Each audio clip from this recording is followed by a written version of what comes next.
اعوذ باللہ من الشیطان الرجیم بسم اللہ الرحمن الرحیم رب اشرح لی صدری ویسر لی امری واحلل عقدۃ من لسانی یفقہوا قولی واجعل لی وزیرا من اہلی ربی زدنی علما ربی زدنی علما ربی زدنی علما آمین۔ بسم اللہ الرحمن الرحیم، سورۃ الانعام آیت نمبر 56 سے آج ہم پڑھیں۔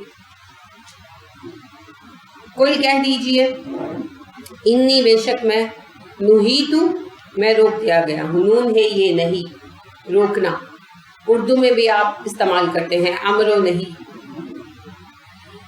اور نہیتو میں روک دیا گیا ہوں ماضی کا واحد متکلم ہے، ان کے آبدا میں عبادت کروں، آبدو تھا یہ مضارع تھا واحد متکلم، ان نے اسے زبر دے دی، نصب دے دیا، ان ناصبہ مضارع ہے، ان کے آبدا میں عبادت کروں، الذین ان لوگوں کی تدعونا تم پکارتے ہو، فعل ہے، مضارع ہے، حاضر ہے، مذکر ہے، جمع، تم پکارتے ہو، من دون اللہ اللہ کے سوا۔ اے نبی صلی اللہ علیہ وسلم ان سے کہہ دیجئے کہ بے شک مجھے منع کر دیا گیا ہے ان ہستیوں کو پکارنے سے جنہیں تم اللہ کو چھوڑ کر پکارتے ہو۔ کنہیں پکارتے تھے کفار مکہ؟ نیک افراد کو۔ بت تو انہوں نے بطور یادگار بنا رکھے تھے، بطور نشانی، جیسے ہندوؤں نے بنائے ہوئے۔ ہندوؤں نے کوئی بت خیالی بنایا ہوا ہے؟ نہیں، خیالی بت کوئی نہیں ہے، انہوں نے مختلف شخصیات کے بت بنا رکھے، جیسے ان کے تذکرے ہیں، رام کے ہیں، کرشن کے ہیں، شیو کے ہیں، وشنو کے ہیں، درگا کے ہیں، کالی کے ہیں۔ تو یہ ان کی جو مذہبی کہانیاں ہیں ان میں یہ کردار پائے جاتے ہیں، حقیقی تھے یا نہیں تھے یہ تو ہم نہیں جان سکتے کیونکہ تاریخ نہیں محفوظ ان کی، نا ہندوستان کی تاریخ محفوظ نہیں ہے، مگر ان کا ماننا ہے کہ یہ مذہبی قصے ہیں لہٰذا یہ شخصیات حقیقتاً تھیں۔ اب وہ اپنے عقیدے کے مطابق ان حقیقی شخصیات کے مجسمے بنا کر یادگار کے طور پر رکھتے ہیں، جیسے ہم تصویریں اتار لیتے ہیں، پھر کبھی ماں کی یاد آئی ان کے وفات کے بعد تو نکال کر دیکھتے ہیں اچھا ماں ایسی لگتی تھی ایسی لگتی تھی، تو یعنی انہوں نے یادگار کے طور پر مجسمے بنائے ہوئے، پکارتے وہ مجسموں کو نہیں ہے، اس چیز کو ذہن میں واضح کر لے، پکارتے وہ ان شخصیات کو، جیسے رام کو پکارتے ہیں، کرشن کو پکارتے ہیں، شیو کو پکارتے ہیں، جو جس کو پوچھتا ہے۔ تو اسی طرح سے کفار مکہ بھی بتوں کو نہیں پوچھتے تھے، یہ سب شخصیات تھیں، کیونکہ عربوں کی تو تاریخ محفوظ ہے، تو وہ شخصیات کنفرم شخصیات تھیں، ان میں سے کچھ لوگ بہت نیک تھے، واقعتاً بہت نیک تھے، اور انہوں نے ان کی پرستش شروع کر دی، پہلے تعظیم شروع ہوئی، تعظیم سے مرادیں شروع ہوئی اور پھر بت بننے شروع ہوئے۔ تو سب سے پہلے ہبل کا بت جو ہے عمر بن الحی جو ہے وہ شام سے لے کر آیا، یہ واحد بت تھا جو اجنبی تھا، وہ شام گیا سفر پر تو وہاں ہبل کا بت دیکھا اس نے، تو اس نے کہا کہ یہ کیا ہے، لوگوں نے بتایا کہ جی یہ ہمارا خدا ہے، تو ہم اس سے مرادیں مانگتے ہیں، منتیں مانگتے ہیں، تو وہ متاثر ہو کر لے آیا ان سے کعبہ کی چھت پر اس نے نصب کر دیا، یہ پہلا بت تھا۔ اس وقت تک ان میں شخصیت پرستی آ چکی تھی لیکن بت بنانے کا آغاز نہیں ہوا تھا۔ اب ان لوگوں نے اس ہبل کی دیکھا دیکھی پھر اپنے مقامی بت بنانے شروع کیے، تو ہر قبیلے کا اپنا اپنا بت تھا، کچھ عورتوں کے تھے، کچھ مردوں کے تھے، کچھ حقیقی شخصیات کے تھے یعنی نیک افراد کے تھے، لات، منات، عزا، نائلہ یہ سب تاریخی شخصیات تھیں، اور کچھ خیالی تھے۔ خیالی کس طرح؟ فرشتوں کے خیالی، کہ یعنی جبرائیل کا بت، اسرافیل کا بت، ملک الموت کا بت، ٹھیک ہے، یعنی اس طرح خیالی بنا رکھے۔ پھر پیغمبروں کے مجسمے تھے، عیسیٰ علیہ السلام کا تھا، ابراہیم علیہ السلام کا تھا کعبہ میں مجسمہ، مریم کا تھا بالکل، تو وہ بھی خیالی تھے، دیکھا تو نہیں ہوا تھا، تو جیسا تصور اپنے ذہن میں کیا تو ویسا بنا لیا، تو بس اس طرح خیالی مجسمے تھے، لیکن وہ مجسموں کی شکلیں خیالی تھیں، ان کا تعلق ایسی شخصیات کے ساتھ تھا جو حقیقت میں رہ چکی تھی، حقیقتاً جیسے جبرائیل علیہ السلام کا بت تھا تو جبرائیل کو تو نہیں دیکھا انہوں نے، بت خیالی تھا لیکن جبرائیل تو حقیقی شخصیت ہے، تو ساری شخصیات حقیقی تھی، یہ نیک افراد ہی کو پکارتے تھے جیسے ہم پکارتے ہیں۔ ماموں کے سسرالی جو فوت عورت ہوئی تو ان کے میاں نے جو ان کے پیر تھے ان کی تصویر اپنی بیوی پہ فوت جنازہ اٹھانے لگے ڈیڈ باڈی کے ساتھ. تو انہوں نے کیا کیا پیر صاحب کی تصویر گاڑی کے نیچے رکھ اس نے یہ پبلک کر دیا, یہ چوم لیا تو یہ جو ہے ان کی قبر میں آسانی. انا للہ و انا الیہ راجعون. یہی شرک ہے نا سارا, یہ سارا شرک ہے. ابھی تک تو یہ ہم لوگوں کو یہ بت پرستی تو نہیں آئی, پر یہ ان چیزوں لوگوں کو دیکھا جائے تو وہ یہاں تک تو پہنچ چکے. دیکھیں ذرا سی آزادی مل جائے نا اسلام میں بت بنانے کی تو بت پرستی بھی آج شروع ہو جائے. وہ اتنا ریسٹرکٹ کر دیا گیا, ہمیں حرام قرار دے دیا گیا پورٹریٹ میکنگ کو, کہ جس کی وجہ سے آج تک تصویریں بھی اتارنا کھلے دل سے قبول نہیں کیا جا سکا. اس وجہ سے بت پرستی رائج نہیں ہو سکی. ورنہ آج اگر جواز مل جائے نا کہ بت بنانے جائز ہے, تصویر بنانی جائز ہے, آج بت پرستی بھی رائج ہوگی. حال وہی ہے. مجھے سبزی منڈی میں جایا کرتی تھی, اب تو خیر نہیں جاتی, تو وہاں نا دکان جس سے میں اکثر سودا لیتی تھی, تو اچھے لڑکے تھے, بڑی اچھا سودا دیتے تھے. تو انہوں نے اوپر سے ایک بابے جی کی تصویر لگائی ہوئی تھی. تو ایک دن میں ذرا جلدی چلی گئی, تو وہ جو ہے نا اگربتیاں شگربتیاں جلا رہا تھا. تو میں نے کہا کہ یہ کس کی تصویر ہے؟ میں نے کہا شاید ان کی کسی باپ دادے کی ہوگی. تو وہ کہنے لگا کہ جی ہمارے پیر احمدی ہوتے ہیں. تو میں نے کہا اچھا نہیں, مجھے بڑی حیرت ہوئی. میں نے کہا تو تم اس طرح کیوں کر رہے ہو؟ چلو فرض کر لو پیر ہے بھی, تم جاتے ہو مل آتے ہو, اٹس اوکے. اب تم نے یہ تصویر کیوں لگائی ہوئی ہے؟ یہ تو ویسے ہی شرک ہے. تو کہنے لگا کہ نہیں ایسا نہ کہو باجی جی, وہ بڑے جو ہے نا کیا ہوتا ہے پہنچے ہوئے ہیں, اور وہ حاضر و ناظر ہے. کہ یعنی کہ نا اس نے یہ لفظ تو نہیں کہا, مگر اس کا مفہوم یہی تھا کہ وہ وہاں بیٹھے, وہ یہاں سب دیکھ رہے ہیں. تو وہ اس طرح اپنا کہے کہ وہ غضبناک ہو جائے. تو یعنی اس حد تک ہمارے ہاں یہ بت پرستی ہی تو ہے. یہ بھی تو پرانی بات ہے. یہ ماں پہلے ان کی ڈیتھ ہوئی کہ اتنا جدید دور آنے کا ہماری سوچ ایسی کوشش ان لوگوں کی ہے کہ وہی تھوڑا سا ہمیں مل جائے ہم بت پرستی کی طرف آ جائیں. کیونکہ شخصیت پرستی اصل مسئلہ ہے. شخصیت کے ساتھ وابستگی کی وجہ سے بت بنتے ہیں. لہٰذا رسول اکرم صلی اللہ علیہ وآلہ وسلم سے ام سلمہ رضی اللہ تعالیٰ عنہا نے بیان کیا کہ جب میں حبشہ میں تھی تو مجھے وہاں گرجے میں جانے کا اتفاق ہوا. تو وہاں میں نے دیکھا کہ انہوں نے تصویریں لگا رکھی ہیں اور بت لگا رکھے ہیں, تو ان کی وہ پوجا کرتے ہیں. تو آپ صلی اللہ علیہ وسلم نے ارشاد فرمایا یہ ان کے نیک افراد کی تصویریں اور بت ہیں. جب ان کے نیک افراد مر جاتے تو یہ ان کو یاد کرتے, تو شیطان نے انہیں یہ چیز سکھائی کہ یہ ان کے بت بنائیں. تو اول یادگار میں بنائے گئے بت اور تصویریں, پھر آہستہ آہستہ ان کی تعظیم شروع ہوئی, اور پھر آہستہ آہستہ ان کی پوجا شروع ہو گئی. تو اسی حدیث کے اوپر تبصرہ کرتے ہوئے امام شہاب زہری کہتے ہیں کہ اگر شیطان آ کر کہتا نا کہ شرک کرو تو انسان اسے مار ڈالتے. شیطان نے انسان کو الجھا دیا. لہٰذا اول ان کے ذہنوں میں یہ خیال ڈالا کہ یاد کے لیے بت بنا لو, تصویریں بنا لو, کیا ہے دیکھو گے خوش ہو جاؤ. انسان نے بنایا, اب نسلوں کے ساتھ ان کی تعظیم شروع ہو گئی. ان پر ہاتھ پھول ڈالے جانے لگے, انہیں اونچی جگہوں پر رکھ دیا گیا, اور پھر نسلیں گزرتے گزرتے وہی تعظیم پوجا میں بدل گئی, اور اس طرح انسانوں میں شرک آیا. ٹھیک ہے. تو یہ بھارت کے رہنے والے جو ہیں وہ بت پرست ہوں یا وہ مکہ کے بت پرست ہوں, یہ سارے کے سارے نیک شخصیات کو پکارتے تھے.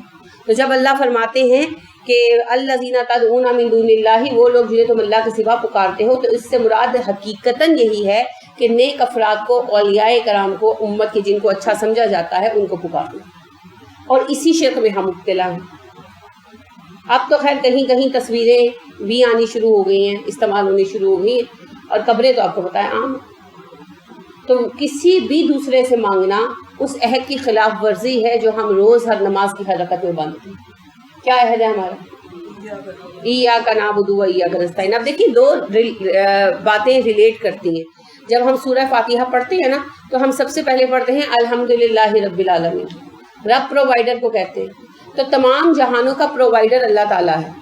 تو اس میں قدرتی طور پر توحید کی یہ صفت آ گئی کہ جب پرووائڈر اللہ ہے, دینے والا وہی ہے, تو کسی دوسرے سے مانگنے کا تک بنتا ہی نہیں. وہی پرووائڈر ہے تو اسی سے مانگو. اور اس توحید کے اقرار کے ساتھ ہم کہتے ہیں ایاک نستعین, ایاک نعبد, ایاک نعبد, کیونکہ ربوبیت کا الٹ کیا ہے؟ بندگی. رب اور بندہ اپوزٹ ہوتا ہے نا, رب کا متضاد ہوتا ہے بندہ. تو رب ہے اللہ اور ہم ہیں بندے. اب تو ساتھ ہی ہم عہد کرتے ہیں اللہ جی ہم نے یہ بات سمجھ لی کہ رب العالمین آپ ہیں، اور رب کا مطلب ہی صرف یہی ہے پرووائڈر، دینے والا. تو سب کو ہر طرح کی چیزیں آپ دیتے ہیں، چاہے وہ فزیکل ہو، چاہے وہ جو ہیں ایموشنل ہو، چاہے وہ ہماری اسپرچل ضرورت ہو، ہر ایک طرح کی ضرورت آپ ہی پوری کرتے ہیں. تو جب آپ ہی دینے والے ہیں تو پھر ایاک نعبد، ہم بندگی صرف آپ کی کریں گے. اور اس کے بعد ہم فوراً کیا پڑھتے ہیں؟ مالک یوم الدین، قیامت کے دن کا بادشاہ وہ ہے، سارے اختیارات اس کے پاس ہیں. تو ساتھ ہی پھر ہم دوسرا عہد کر لیتے ہیں کہ جب اختیار آپ کے پاس ہے، آخرت بھی آپ نے دینی ہے، دنیا بھی آپ نے دینی ہے، اور قیامت کے دن فیصلہ بھی آپ نے کرنا ہے، تو ایاک نستعین، ہم آپ سے مدد چاہتے ہیں. دنیا میں بہتر زندگی گزارنے پر بھی، آخرت کے حصول پر بھی ہم آپ سے مدد چاہتے ہیں. قیامت کی مصیبتوں سے بچنے کے لیے، جنت تک پہنچنے کے لیے ہم آپ کی مدد چاہتے ہیں. ہم صرف آپ کو پکارتے ہیں. تو یہ بڑا واضح عہد ہے، مگر ہم اس طرح سورہ فاتحہ کو نہ پڑھتے ہیں نہ سمجھتے.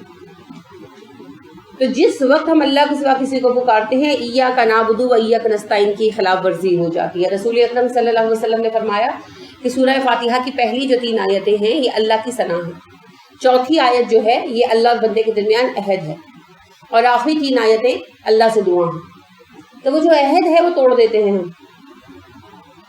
رسول اکرم صلی اللہ علیہ وسلم نے فرمایا اللہ کا بندوں پر حق یہ ہے کہ بندے اللہ کے ساتھ کسی کو شریک نہ ٹھہرائیں، اور جب بندے اپنا یہ حق ادا کر دے تب اللہ پر یہ حق بنتا ہے بندے کا کہ اللہ بندے کو جہنم کی آگ سے بچائے. تو لہٰذا شرک کے بغیر، چھوڑے بغیر جان نہیں بچ سکتی. اور شرک در حقیقت ہمیشہ شخصیت پرستی سے شروع ہوا، ہمیشہ. رسول اکرم صلی اللہ علیہ وآلہ وسلم نے ارشاد فرمایا کہ تم یہ پسند کر لو کہ تمہیں تیل کے کھولتے ہوئے کڑاؤ میں ڈال کر تل دیا جائے، مگر یہ کبھی نہ مانو کہ تم شرک کرو، شرک پر کبھی آمادہ نہ. تو لہٰذا جو شرک ہے نا، اس سے ہمیں ہر حال میں بچنا. اور شرک کی بنیاد ہی شخصیت پرستی رہی ہے ہمیشہ، اس کے بغیر شرک نہیں ہوتا. شخصیتوں کے ساتھ وابستگی کی وجہ سے ہی شرک ہے. تو ہمیں اس سے بچنا ہے. علم کے ساتھ وابستہ ہو، افراد کے ساتھ وابستہ ہونے کی ضرورت نہیں ہے. اور محبت کرنا اور بات ہے، محبت کرے، بات مانے امیر کی، وہ درست ہے، لیکن امیر کے ساتھ ایسی وابستگی کہ اللہ کی بات ایک طرف اور امیر کی بات ایک طرف، اور جو ہمارے یہاں بنا ہوا ہے کہ پیر سے کویسچن نہیں کرنا، پیر نے جو کہہ دیا وہ کرو، یہ سب غلط باتیں ہیں. ہر بندہ کویسچنیبل ہے، ہر بندہ. آپ دیکھیے رسول اکرم صلی اللہ علیہ وسلم سے بڑا مقام تو کسی کا بھی نہیں ہے. تو جب آپ صلی اللہ علیہ وسلم بھی کوئی بات کہتے تھے تو صحابہ آپ سے بھی بعض اوقات کویسچن کر لیتے. جیسے آپ صلی اللہ علیہ وآلہ وسلم جب بدر کے لیے نکلے تو وادی میں پہنچ کر ایک جگہ آپ نے کہا ہم یہاں خیمے لگا لیتے. تو مقداد کہنے لگے اللہ کے نبی صلی اللہ علیہ وسلم یہ اللہ کا حکم ہے یا آپ کی رائے ہے؟ آپ نے کہا نہیں یہ میری رائے ہے. تو انہوں نے کہا پھر میں عرض کروں گا کہ ہم خیمے یہاں نہیں لگاتے، وہ بلندی پر لگاتے. آپ صلی اللہ علیہ وسلم کو ان کی بات پسند آئی، خیمے بلندی پر لگائے گئے. تو رات کو بارش ہوئی تو پانی نشیب میں پہ گیا. اگر مسلمانوں نے نشیب میں لگائے ہوتے خیمے تو مسئلہ ہوتا نا. تو آپ صلی اللہ علیہ وسلم کی ذاتی رائے پر رائے صحابہ دے دیتے تھے. اسی طرح دیکھیے رسول اکرم صلی اللہ علیہ وسلم کی رائے تھی نا کہ جو ہیں بدر کے قیدی نے معاف کر دیا جائے، اور عمر فاروق کی رائے کیا تھی؟ قتل کر دیا جائے. اختلاف رائے کی ہے نا. اسی طرح احد میں آپ صلی اللہ علیہ وسلم کی رائے تھی کہ مدینہ کے اندر رہ کر لڑا جائے. صحابہ کی اکثریت کی رائے بھی مدینہ سے باہر جا کے لڑا جائے. تو آپ صلی اللہ علیہ وسلم کی رائے سے بھی اختلاف کر لیتے تھے. تو باقیوں کی کیا اوقات ہے؟ پھر رائے میں غلطی کسی کی بھی ہو سکتی ہے. جیسے رسول اکرم صلی اللہ علیہ وسلم کیونکہ وہ ہمارا رول ماڈل ہے، اسی لیے میں انہیں کی بات کرتی ہوں کہ آپ صلی اللہ علیہ وسلم مدینہ تشریف لائے. اب مکہ والے کھیتی باڑی کرنے والے لوگ نہیں ہیں، تو آپ تاجر آدمی تھے. تو آپ نے دیکھا کہ مدینہ والے جب فصل اگتی ہے نا کھجوروں کی، تو نر جو خوشے ہوتے ہیں نا ان کو مادہ خوشوں پر الٹ دیتے ہیں. گچھے جو ہوتے ہیں وہ نر اور مادہ ہوتے ہیں ہر درخت میں، کچھ نر کچھ مادہ. تو وہ نر گچھوں کو مادہ گچھوں پر الٹ دیتے تھے، اس سے فصل بڑی اچھی آتی تھی. تو آپ صلی اللہ علیہ وسلم نے دیکھا تو آپ نے کہا میرا خیال تو ہے تمہیں ایسا کرنے کی ضرورت نہیں، یہ کیا کریں. آ گئے تو انصار نے نہیں کیا ایسا، تو فصل نہیں اچھی. تو وہ پھر آپ صلی اللہ علیہ وسلم کے پاس آئے، کہنے لگے کہ آپ نے کہا تو ہم نے نہیں کیا، لیکن اللہ کے رسول صلی اللہ علیہ وسلم ہماری فصل اچھی نہیں ہوئی. آپ صلی اللہ علیہ وسلم نے فرمایا کہ بھئی میں نے تو ویسے ہی بات کی تھی، جب میں تمہیں دین کا کوئی حکم دوں تو اس پر عنوان عمل کرو، باقی رہے تمہاری دنیا کے معاملات، ان کا علم تمہیں زیادہ بہتر ہے، جیسے تمہیں مناسب لگے ویسے کرو. میں نے تو یوں بھی ایک بات کہی تھی. تو بات یہ ہے کہ اللہ کے نبی صلی اللہ علیہ وسلم بھی کہتے ہیں کہ میں ہر معاملے میں جج نہیں بنایا گیا. تو پھر پیر کیسے ہر معاملے کا عالم ہو سکتا ہے جی؟ وہ کون ہے؟ اور آپ صلی اللہ علیہ وسلم سے بھی کویسچن کر لیا جاتا تھا کہ اللہ کے نبی صلی اللہ علیہ وسلم ایسا کیوں ہے، ایسا کیوں ہے، اور آپ جواب دیتے تھے. اور آج جی پیر سے اگر سوال کر دیا تو جہنمی ہو جاؤ گے، یہ کون سا طریقہ ہے؟ یہ تو کوئی طریقہ نہیں. سوال تو علم سیکھنے کا ذریعہ ہے. ٹھیک ہے، تو اس طرح کی اندھی اطاعت سے بچنا.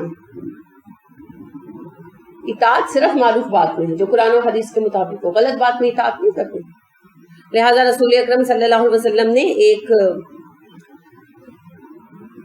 مہم کے لیے کچھ انصاری صحابی جو ہیں وہ بھیجے، 20-25 افراد تھے، ان پر ایک امیر مقرر کیے گئے.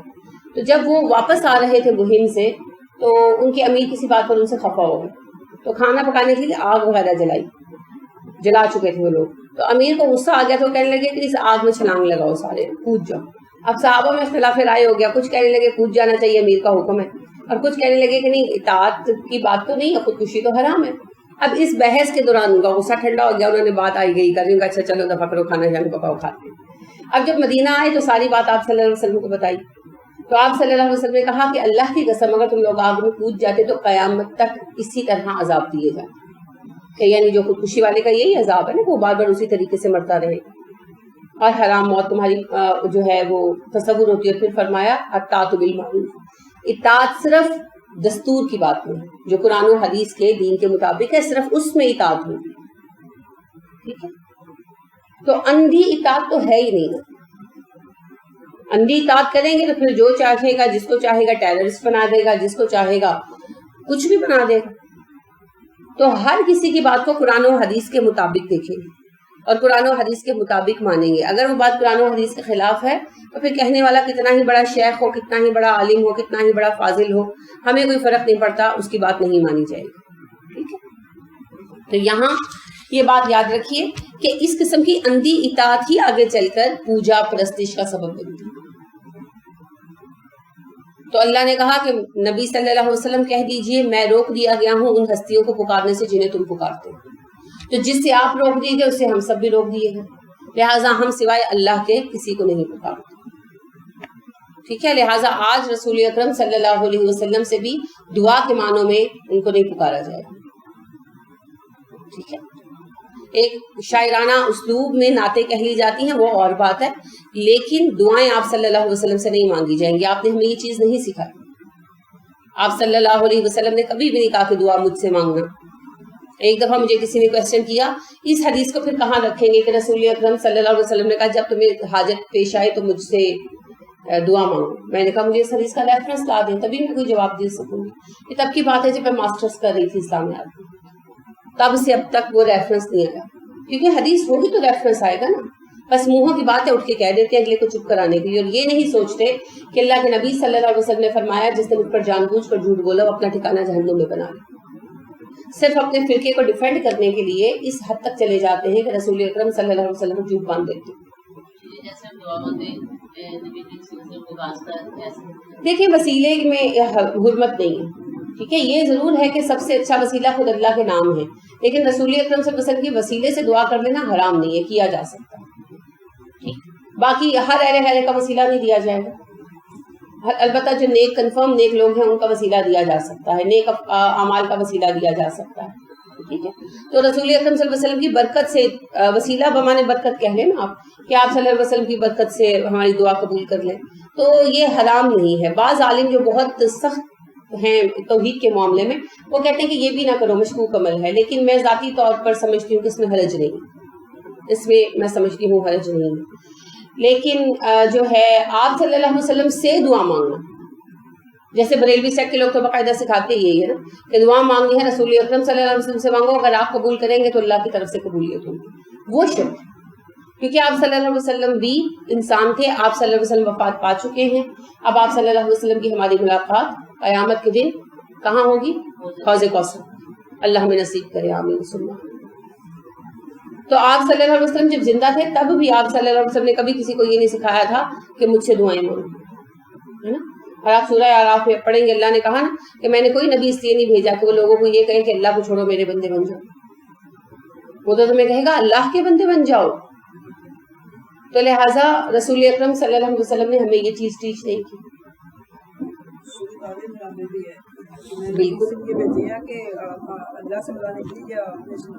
بالکل، کیونکہ دیکھیے یہ تو پھر صرف خدا بدلنے کی بات ہوگی، ہے نا. رسول اکرم صلی اللہ علیہ وسلم نے آل عمران جب آئی اور عیسیٰ علیہ السلام کی تصدیق کی تو کفار بڑے خوش ہوئے. میں نے بتایا تھا نا آپ کو، وہ کہنے لگے کہ بھوتوں کو تو یہ بھی پوچھتا ہے، صرف یہ بھوت ہی بدل رہا ہے نا، خدا ہی بدل رہا ہے نا. تو اس کی بجائے کہ ہم عیسیٰ کو پوجیں، ہم اپنوں کو کیوں نہ پوجیں. تو بت نہیں بدلنے، ہم نے شریک چھوڑ دینے ہیں سارے. اور جو ہمارے تمام انبیاء کرام علیہ السلام ہے اور تمام صحابہ کرام رضی اللہ عنہم علیہم اجمعین ہیں اور نیک افراد ہیں، وہ نہ انہوں نے کبھی دعویٰ کیا، نہ وہ اللہ کے کسی کام میں شریک ہے، نہ ہو سکتے. دعا صرف اللہ سے، یہ اللہ کا حق ہے کہ دعا اسی سے مانگی. ٹھیک ہے. کوئی کہہ دیجئے لا نہیں اتبعو میں پیروی کرتا. اتبعو مضارع ہے، واحد متکلم ہے. اہواءکم تمہاری خواہشات کی. قد بلا شک و شبہ ضللت میں بھٹک گیا. ضاد لام لام اور ضللت ماضی ہے، واحد متکلم. اذن تب، وما اور نہیں، انا میں، من المہتدین ہدایت یافتگان میں سے. المہتدین اسم ہے، جمع ہے، تو ہدا ہے اس کی روٹ ہے ڈالیے. المہتدین ہدایت یافتہ. کہہ دیجئے کہ میں تمہاری خواہشات کی پیروی نہیں کرتا. اگر میں تمہاری خواہشات کی پیروی کرنے لگوں گا تب تو میں بھٹک جانے والوں میں سے ہوں گا، ہدایت یافتگان میں نہیں رہوں گا. کیا تھی ان کی خواہش؟ کہ رسول اکرم صلی اللہ علیہ وسلم اور صحابہ کرام رضی اللہ عنہم علیہم اجمعین بھی ان کے نیک افراد کو خدا بنا کر پوجنے لگے. تو اگر ان کے پیچھے لگ گئے تو اللہ فرما رہے ہیں ان کو کہو میں بھی بھٹک جاؤں گی. اگر نبی کوئی بھی جو ہے وہ شرک مبتلا ہو جائے تو وہ بھی رستے سے بھٹک گئے. تو پھر دوسروں کے لیے کیا گنجائش ہے جی کہ ہم اللہ کو بھی پکارتے ہیں، ہم نیکوں کو بھی پکارتے ہیں، تو ہم تو ہدایت والے ہیں. کیسے؟ کتنی واضح آیت ہے آپ کے سامنے. تو لہٰذا اللہ رب کریم ارشاد فرما رہے ہیں کہ اگر میں تمہاری اس خواہش کو پورا کر دوں تو میں تو خود گمراہ ہو جاؤں گا، ہدایت یافتگان میں سے میرا نام کٹ جائے گا. تو جب قدم اٹھے غیر اللہ کی طرف، ہدایت یافتگان میں سے نام کٹ گیا. لہٰذا یہ بہت بڑی بات ہے، بہت بڑی بات. اور اللہ معاف فرمائے شرک پر زندگی گزار کر شرک پر مرنے والے، جیسے ابھی بہن بتا رہی ہیں، تو کتنا واضح شرک ہے. یہی وہ لوگ ہیں جن کے بارے میں اللہ فرماتے ہیں قیامت کے دن میں وہ کہیں گے اللہ کی قسم ہم مشرک نہیں تھے. پھر ان کے شرک ان پر ثابت کیے جائیں گے. تو شرک سے تو بہت ہی بچنا پڑے گا اور محتاط بھی ہونا پڑے گا. کوئی کہہ دیجئے انی بے شک میں علی بینۃ دلیل پر ہوں، من ربی اپنے رب کی طرف سے، وکذبتم اور جھٹلایا تم نے بھی اس دلیل کو. آپ کہہ دیجئے میں تو اپنے رب کی طرف سے ایک دلیل پر کھڑا ہوں، تم اسی دلیل کو جھٹلاتے ہو. کہ یہ جتنے لوگ جنہیں تم پکارتے ہو ان کی کوئی حقیقت نہیں. اس بات کو میں دلیل سے ثابت کر رہا ہوں. دلیل کیا ہے؟ قرآن جو اللہ کا کلام ہے. وہ کیا بتا رہا ہے؟ کائنات بنائی کس نے؟ اللہ نے. پیدائش کس نے کی؟ اللہ نے. چلا کون رہا ہے؟ اللہ. پرووائڈر کون ہے؟ اللہ. جب سب کچھ اللہ کرنے والا ہے تو پھر ان کو پکارتے کیوں؟ سبب ہی کیا رہ جاتا ہے پیچھے؟ تو ایسی واضح دلیل قرآن کی میں تمہارے پاس لایا اور پھر تم اس کو جھٹلاتے ہو، اس کی تردید کرتے ہو، اس کا انکار کرتے ہو. ماں نہیں اندی میرے پاس، ماں جو تستاجلون بھی تم مانگتے ہو جلدی جلدی. تستاجلون کیا ہے؟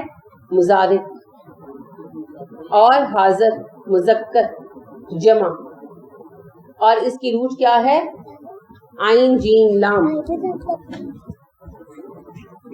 ما عندی ما تستعجلون بھی، جسے تم جلدی جلدی مانگ رہے ہو وہ بات میرے اختیار میں نہیں ہے. کیا؟ عذاب. یہ کہتے تھے نا کہ ہم نہیں لا رہے نا اللہ کی کتاب پر ایمان، اور اگر یہ اللہ کا کلام ہے تو ہم پر عذاب لے آؤ. تو آپ صلی اللہ علیہ وسلم نے فرمایا اللہ کے حکم سے، کیونکہ کل آ رہے ہیں ساتھ، تو اللہ نے کہا آپ کہہ دیں عذاب میرے اختیار میں نہیں. یہ بات کہلوانے کی ضرورت کیا ہے بار بار؟ یہی بتانا کہ اللہ اور بندے کی حدود فرق ہے. رسول اکرم صلی اللہ علیہ وسلم سب سے محبوب بندے، سردار الانبیاء ہیں، اور انبیاء ساری مخلوقات کے سردار ہیں. انسان ساری مخلوقات کا سردار ہے. انسانوں میں بہترین گروہ انبیاء کرام کا ہے، اور انبیاء کرام علیہ السلام کے سردار رسول اکرم صلی اللہ علیہ وسلم ہے، تو سب سے افضل ہے، اللہ کے سب سے زیادہ قریبی مقام پر ہے. لیکن بندے ہیں، اختیارات اللہ کے پاس ہے. اگر اللہ نے اپنے اتنے پیارے نبی صلی اللہ علیہ وسلم کو کسی کو عذاب دینے کا، ثواب دینے کا، ہدایت اور گمراہی دینے کا اختیار نہیں دیا، تو یہ گلی گلی بیٹھے پیروں فقیروں کو کہاں سے دے دے گا کہ جس کو چاہے کتب بنا دے، جس کو چاہے چور بنا دے، جس کو چاہے بادشاہ بنا دے. جب اللہ نے اپنے نبی صلی اللہ علیہ وسلم کو نہیں دیا یہ اختیار، تو باقیوں کو ایسے کیوں دے گا؟ بہت واضح سا سوال. ان الحکم الا للہ، حکم تو صرف اللہ کا چلتا ہے. تو حکم کس کا ہے؟ اللہ کا. تو فیصلہ پھر حکم کیا ہوتا ہے؟ فیصلہ ہوتا ہے. تو فیصلہ اللہ نے کرنا ہے، تو پھر باقیوں سے کہنے سننے کا مقصد ہے نا. جیسے گھر کا بڑا شوہر ہوتا ہے، اب آپ کو کوئی بھی بات منوانی ہے تو شوہر سے کہنے کے بجائے ماں سے اپنی کہہ لیں، بہن سے کہہ لیں، بھابھی سے کہہ لیں، نند سے کہہ لیں، ملازماؤں سے رو لیں، جو چاہے کر لیں. جب تک شوہر نے بات نہیں ماننی کام نہیں ہو. ایسے ہی ہے نا، حالانکہ وہ ایک انسان ہے ہماری جیسے. تو اللہ تو رب ہے، اختیار اس کا ہے. سارے زمانے کو پکار لو، ہوتا وہی ہے جو وہ کریم رب چاہتا ہے. اس کی مرضی کے بغیر کچھ نہیں ہوتا. اور رہ گئی یہ بات کہ فلاں مزار پر جا کر یہ ہو گیا، فلاں درگاہ پہ جا کر یہ ہوا، تو وہ تو بظاہر بھگوانوں پہ جا کے بھی ہو جاتا. ہندو تو اپنی ضروریات میں جا کر مانگتے ہیں نا بتوں سے، بظاہر ان شخصیات سے، تو انہیں وہاں سے مل جاتا ہے. تو کیا وہ بت یا وہ شخصیات ان کا مقاصد پورے کرتی ہیں؟ نہیں، مقاصد اللہ پورے کرتا ہے، کیونکہ اللہ نے دنیا میں سب کے حصے مقرر کر رکھے، تو وہ تقدیر کے اندر طے شدہ حصہ مل جاتا ہے. یاد کریں نا ابراہیم علیہ السلام کی دعا، جب ابراہیم علیہ السلام نے کہا تھا کہ اللہ اس علاقے کے رہنے والوں کو جو ہے رزق دے پھلوں سے، تو ساتھ کہا جو ایمان لائیں ان کو، کیونکہ پہلے دعا کی تھی نا کہ اللہ نے فرمایا ابراہیم میں تجھے لوگوں کے لیے امام بناؤں گا. ابراہیم علیہ السلام نے کہا اللہ میری اولاد کو بھی امامت دے. اللہ نے کہا جو ظالم ہوں گے، نافرمان اور مشرک ہوں گے، ان کے لیے امامت نہیں. تو ابراہیم علیہ السلام نے مزید دعا کی کہ اللہ میری اولادوں کو پھلوں سے رزق دے جو ایمان لے آئے. تو اللہ نے جواب میں کہا نہیں ابراہیم، رزق دنیا میں انہیں بھی دوں گا جو میرا انکار کرے، آخرت میں پھر میں انہیں آگ کے عذاب کی طرف مجبور کر دوں گا جانے کو.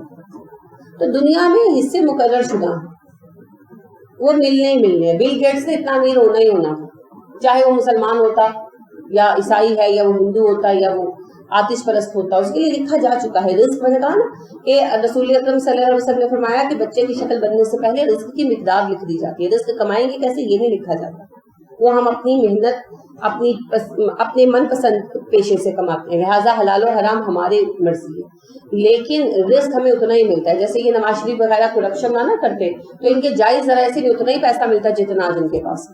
ان کو کیا لگتا ہے کرپشن کر کے یہ اللہ کے حکم سے زیادہ مال کما سکتے ہیں؟ بے وقوف ہے. اگر یہ لوگ کرپشن نہ بھی کرتے تو ان کی جو جائز ملے تھی اور سارا کچھ تھا اس سے ان کو اتنا ہی پروفٹ ہوتا ہے کہ اتنے ہی امیر ہوتے آج، کیونکہ اللہ نے ان کے لیے اتنا رزق مقدر کر رکھا تھا. مسئلہ صرف یہ ہے کہ انہوں نے اپنی مرضی سے غلط طریقے اختیار کیے.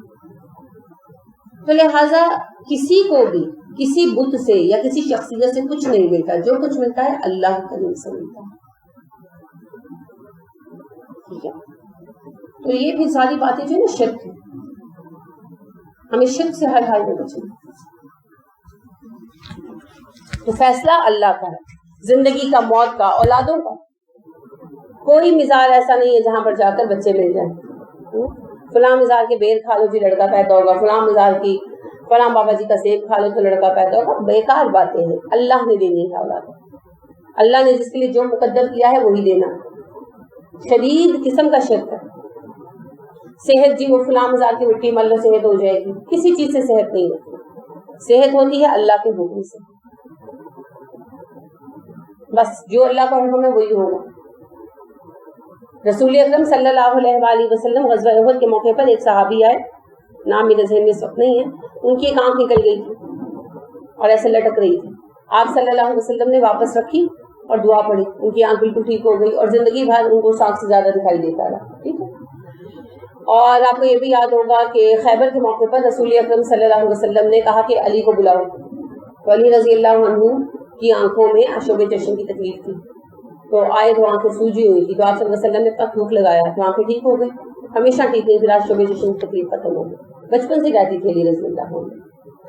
اور جب خیبر میں فتح خیبر کے موقع پر زہر کھلایا تو آپ صلی اللہ علیہ وسلم نے ابو بکر صدیق رضی اللہ عنہ کو بھی جو ہے دم کیا اور لاب بھی چٹایا اپنے, لیکن ابو بکر صدیق رضی اللہ عنہ کو آخر عمر میں زہر کے اثرات لوٹ آئے اور انہی اثرات سے وفات پائی.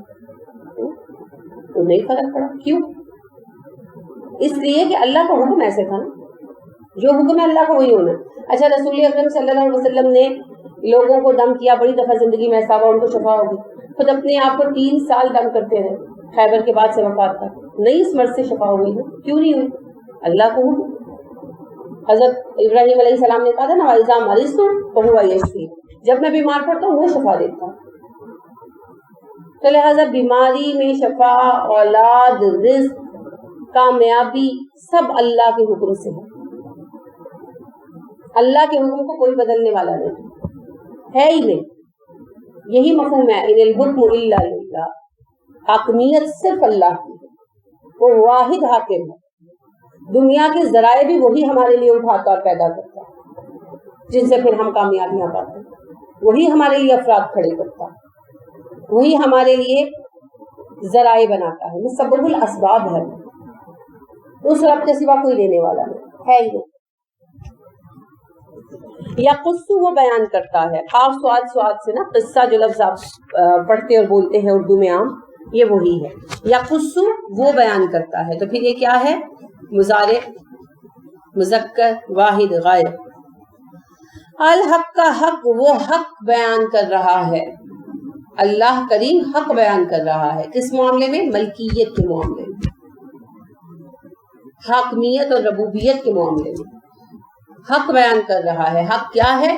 تمہاری پسندیدہ شخصیات کسی چیز کا اختیار نہیں رکھتی, اختیار سارا کا سارا اللہ کا ہے. یہ ہے حق, چاہے یہ کتنا ہی ناگوار گزرے. وہ خیر الفاصلین, وہ بہترین فیصلہ کرنے والا ہے. فیصل لام, تو اس کا مطلب ہوتا ہے جدا کرنا. تو فیصلہ بھی تو معاملے کو ختم کر دیتا نا, جدا کر دیتا. اسی وجہ سے فیصلے کا لفظ اسی سے بنا. وہ خیر الفاصلین, وہ بہترین فیصلہ کرنے والا. کہ تم آج جھگڑ رہے ہو نا جس بات کو لے کر, قیامت کے دن میں فیصلہ کروں اور میں ہوں بہترین فیصلہ کرنے والا. تو اس وقت پھر سارے مان جائیں گے, اور اس وقت تو کوئی شرک کو تسلیم بھی نہیں کرے گا. یہ تو اسی دنیا کی بات ہے, جو اڑ اڑ کر گلے پڑتے ہیں تو اس پر صبر کریں, جیسے رسول اکرم صلی اللہ علیہ وسلم نے اور صحابہ کرام رضی اللہ عنہم علیہم اجمعین نے فرمایا. تو مشکلات تو آتی ہیں, لیکن رسول اکرم صلی اللہ علیہ وسلم نے فرمایا جب تم پر مشکلات آئیں تو میری مشکلات یاد کر دیا, تو اس سے پھر حوصلہ بڑھتا ہے. ٹھیک ہے.